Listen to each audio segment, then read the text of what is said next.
Dans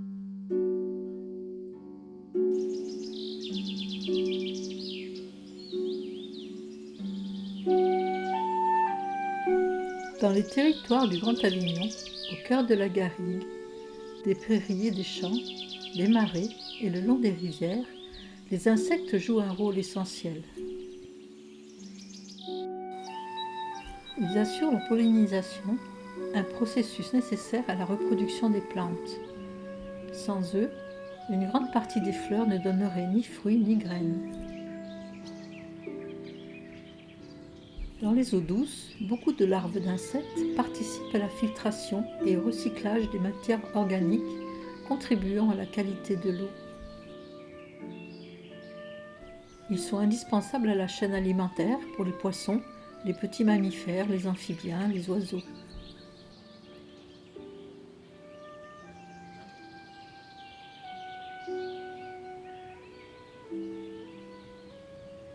Lorsque l'on amène son regard à contempler le tout petit, on a l'impression d'être sur une autre planète.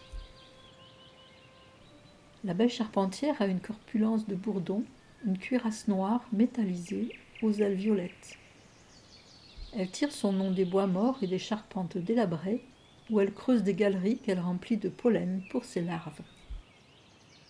Sur les ailes des papillons, de larges taches lumineuses, des aplats colorés, des couleurs vives, contrastées, jouent avec la lumière et séduisent les yeux. Le flambé est le plus précoce. On le voit dès le mois de février. Le morosphinx nous montre une activité particulièrement intense. Il peut s'immobiliser en vol stationnaire devant chaque plante afin de plonger sa fine trompe dans la fleur. Sa chenille est particulièrement appréciée par les passereaux.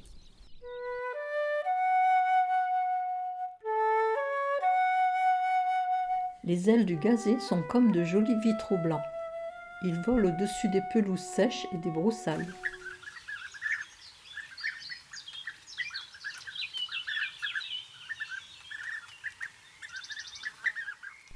Les hyènes parcourent surtout les terrains calcaires. Leurs chenilles se nourrissent de coronilles.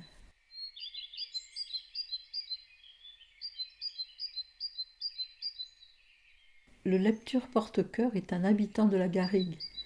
Il survole ses fleurs préférées, les chardons et les umbellifères. Le fourmillon, on le voit assez peu. Il est pourtant particulier.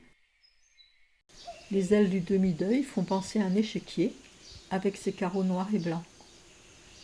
Les prairies maigres, les bords de chemin sont ses terrains de butinage. Rouge, rayée de noir, la punaise arlequin est très élégante. Elle aime les fleurs de fenouil. Ces couleurs signalent leur goût désagréable aux prédateurs.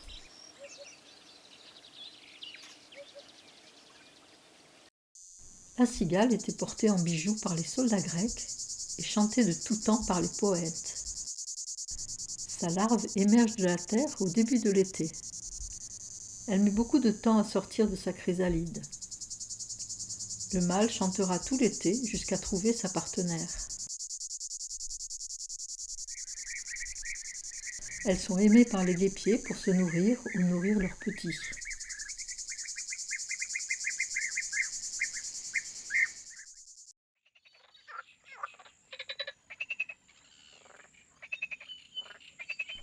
Les libellules, de véritables bolides déserts, peuvent voler sur place avant de fondre sur leur proie.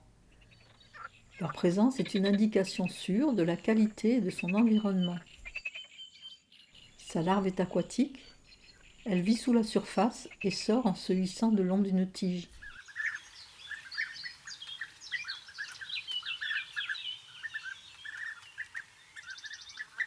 Le milabre inconstant est commun des garrigues et des chemins. Il visite surtout les fleurs bleues et violettes.